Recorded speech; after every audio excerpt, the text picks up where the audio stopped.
Wakati naingia wizarani hapa, Mheshimiwa Rais Daktari Samia Suluhu Hassan wakati ananiapisha aliniambia jambo la kwanza, kumekuwepo na migogoro mingi sana kati ya wachimbaji wadogo na wenye leseni.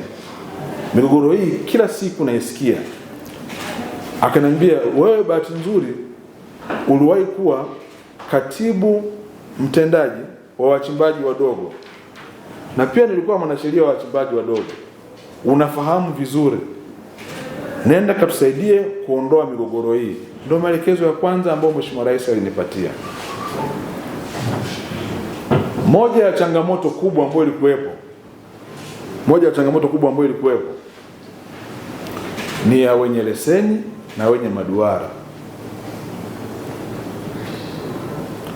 Sheria ilikuwa haimtambui mtu mwenye duara, na ndio mgogoro ulikuwa unaanzia hapo. Walikuwa wanajitokeza wajanja wachache wenye uwezo wa kuja hapa na kupata leseni, alafu akifika kule kwenu anawapangisha watu kwenye leseni. Leseni sio ya upangishaji, leseni ni ya uchimbaji. Kwa watu walikuwa wanaingia katika leseni ya mtu, wanachimba maduara, wanaweka nguvu zao, alafu siku mwenye leseni akipata mwekezaji anataka aende kuwatoa, kwa kujua tu kwamba kwa sababu sheria haiwatambui wenye maduara, ikawa inatumika nguvu kubwa sana kuwatoa wenye maduara pasipo kupata chochote wala kuthamini nguvu na kazi ambayo waliweka muda wote. Na hapo ndipo migogoro ilikuwa mingi. Mimi nikasema katika wakati wangu wa kuisimamia hii sekta, sitampiga mabomu mchimbaji mdogo. Siwezi kulalia kwenye makosa mwenye leseni, yani kaenda yeye mwenyewe kumuingiza mchimbaji mdogo, alafu siku anaopata mwekezaji anaitaka serikali kupitia kwa mkuu wa wilaya au mkuu wa mkoa iingize askari kupiga watu mabomu, alafu mwisho wa siku serikali ionekane mbaya, lakini yeye mwenye leseni aliyokosea utaratibu awe amefanya jambo lake limekwenda vizuri. Hiyo nilikataa. Matokeo yake tukatunga kanuni. Tumefanya marekebisho ya kanuni ya haki madini.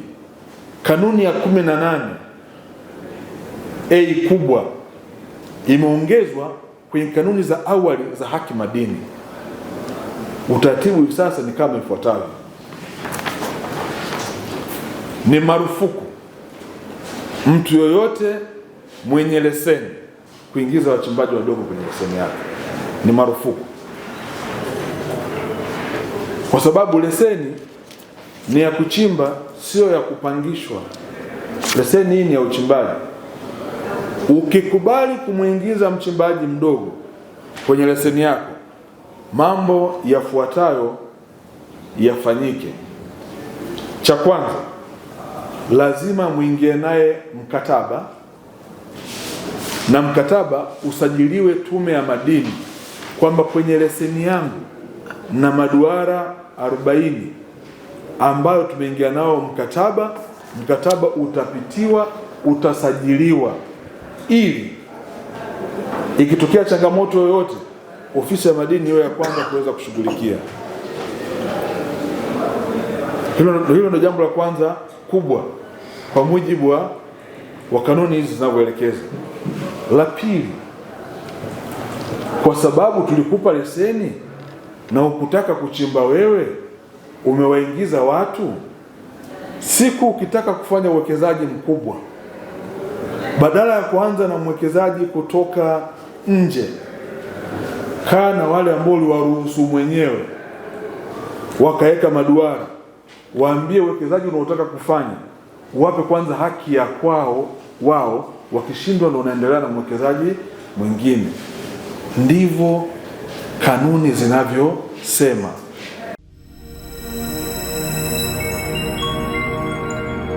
Vision 2030, madini ni maisha na utajiri.